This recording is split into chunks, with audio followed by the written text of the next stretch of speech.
Mohamed died actually on Wednesday.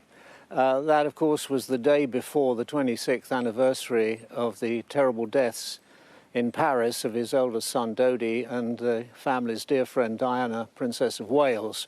And he was entombed in a private mausoleum on his estate in Surrey yesterday, bracketing that terrible anniversary. So if you believe in Kismet, an Arabic word meaning fate, maybe fate was at work here. Of course, I was very sad. I am sad. I knew him for 37 years. I only worked for him for 10 years, and I retired from Harrods as Director of Public Affairs, as you intimated, 25 years ago. But I remain friends with him. He was a tremendous life force. He was obviously controversial, but I feel that he did more good in this world than all his critics combined. At one time, he employed 25,000 people in this country through House of Fraser. And the people who worked for him and the people who were his customers and the fans of his football club, they know the real Mohamed, and they cherished his friendship and they cherished what he did. But there were many, many, many people who never met him, who benefited from him. He was the biggest single donor ever to Great Ormond Street Hospital for Sick Children, the most famous children's hospital in the world. When he donated the MRI scanner, when it didn't have one, he couldn't believe that a great children's hospital didn't have a scanner like that. So he bought one because his son, Karim, was being treated there. He contracted meningitis as a baby, and Mohamed spent many nights sleeping there.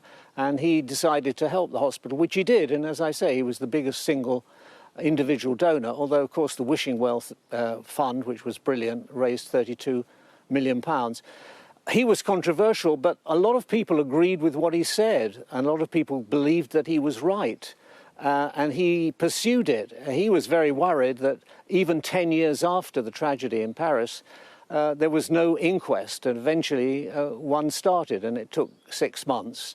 And the jurors, 11 ordinary Londoners, were pushed very hard by the coroner and by the coroner's counsel, who is now the Lord Chief Justice, Lord Burnett of Malden. They were pushed very hard to bring in a verdict of accidental death, but they didn't. They stood firm, and they brought in the most serious verdict they could, which was unlawful killing. Mohamed accepted that. He accepted it because at the beginning of the inquests, Lord Justice Scott Baker, the coroner, said to the jury, and he said in his summing up, he said that the verdict of murder was not open to them. In other words, they couldn't return a verdict of murder.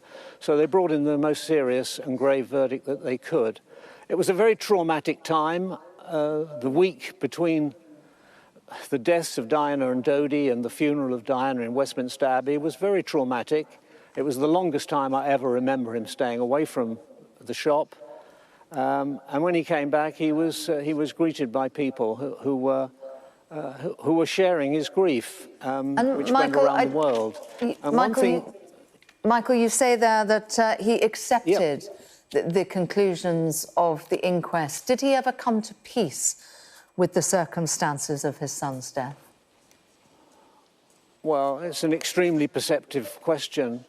Of course, he said to me, you know, I could see the sadness at the back of his eyes.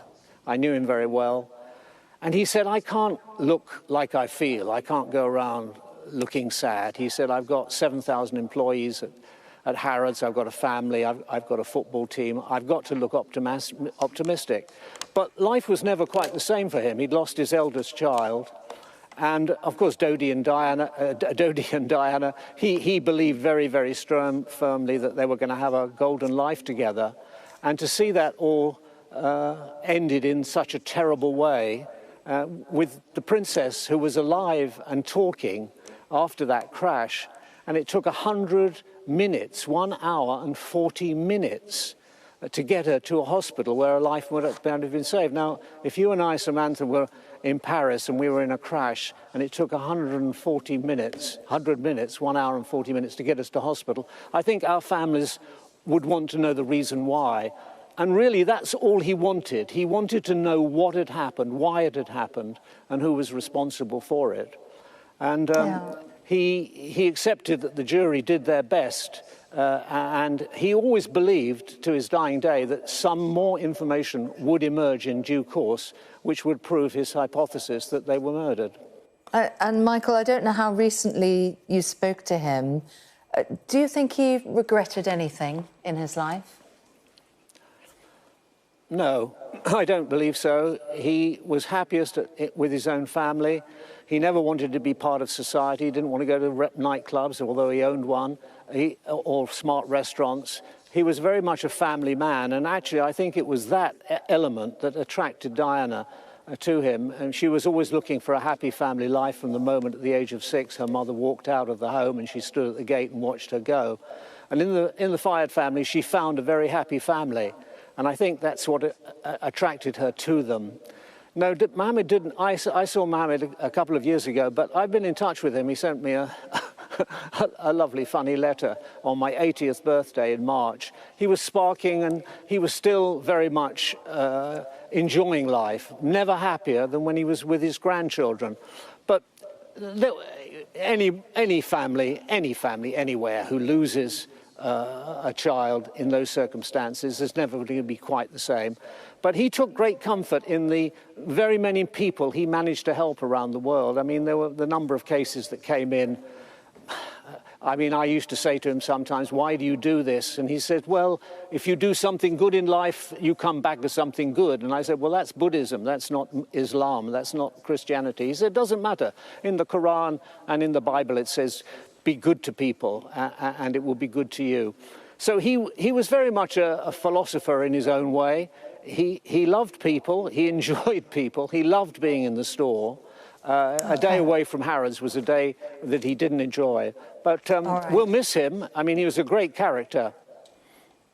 All right, Michael Cole, fascinating to get your memories and reflections there on Mohamed Al Fayed, who has died.